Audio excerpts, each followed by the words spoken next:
going on? So, gnats are killing me right now. Tried to get out here earlier today, but my phone kept messing up, and so we're going to try it on the old 2009 camcorder thing. Anyway, yesterday, a couple days ago, I saw a post, Hop Farm NC, put up about 3 sisters, and I've been growing things 3 sisters way since I was a little kid, and my brother and I remember used to go fishing in the summer and in the winter and stuff, and all the fish heads and the guts and all that, you throw it in a bag and throw it in the freezer, and then come summertime or springtime, you bury it underneath all your vegetables. But anyway, yeah. So this year we planted some 3 sisters. We squash, corn, and beans, and it was pretty wet, and the lima beans never really took, and so we only got 2, the squash and the corn. But yeah, I want to show you what happened here. So this what I'm going to show you is popcorn, Cherokee long ear popcorn. It's pretty tall. It's like 8 feet tall. And the squash I planted there was North Georgia candy roaster, North Georgia sugar roaster, something like that.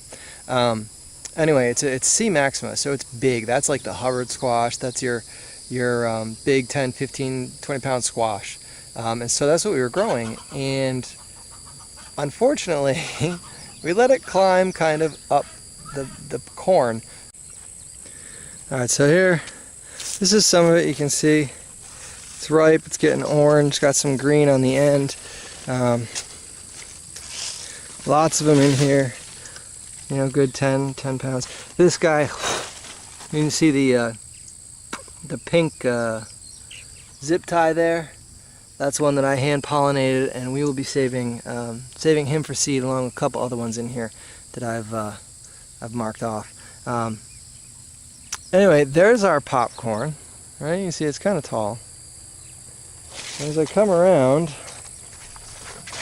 you'll see that the popcorn kind of stops, but guess what? The popcorn's still there, right? We got a nasty windstorm, nasty rainstorm, and it just knocked it down. Some of that popcorn's still growing. I think most of it was good at the time. You see some of it dried out there. Most of it was good when it fell down, before it fell down and dried up. So hopefully we'll get some out of there. Got some melons here. I'll show you. This is the other corn we had. This wasn't popcorn. This was midnight snack. This was our sweet corn, and this is long since dead. It's dried up. We've picked it all. It's not quite as tall. But you notice the red tape we got on there? That was I had demarcated corn that we were going to save for seed. Now we planted 2 varieties, right? This is long dead. That popcorn's still going. Yeah, so we picked 2 different types of corn. One was longer, one's shorter. We planted one, the shorter one earlier, and the longer one a little bit later. We got that growing season down here in Georgia. We can do that. And the purpose of that was so that we could save the seed. Now corn, I think you're supposed to have 100 plants, and you save seed from 50 plants, 50 ears, to avoid inbreeding depression, which I guess corn gets fairly bad. I don't know. I've never tried saving seed from corn before. I've always had the hybrid stuff. This year we decided to go for some open pollinated, and we will see what happens. Anyway, we'll see. And see down here, I planted some squash down here. These are our sweet dumpling. These are these are C pepo. They're the smaller ones. Your acorn squash, your sweet dumpling, your delicata. And if these guys had grown up in the corn, it would have been fine. But that wasn't the case. And here we have our lima beans.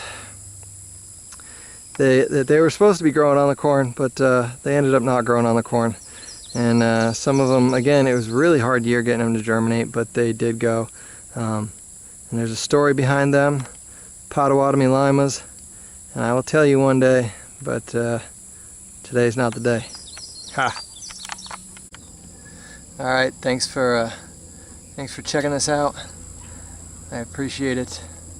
Hope you learned something. Don't grow your big squash with your corn and let it climb your corn, because when the wind comes and the rain comes, it will all come falling down. And hopefully you've got a few ears, and hopefully you'll be able to salvage some of it, but who knows. Anyway, get out there, sow some seeds of liberty, and we can all reap sheaves of freedom together. Peace.